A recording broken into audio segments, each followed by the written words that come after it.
Ay, tengo ganas de orinar y el baño está allá afuera y está oscuro y me da miedo. Ah, ya sé, voy a orinar en esta botella, así mañana cuando me levante lo boto. Ay, con razón me dolía el pajarito, si es que era casi un galón de orines. Bueno, lo voy a dejar aquí para botarlo mañana.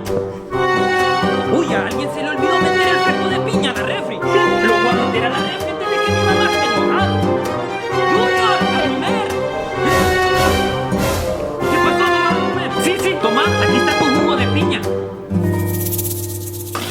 ¡Qué feo sabe ese jugo, mamá! ¡Como a podrido! Yo creo que es porque ya está vencido.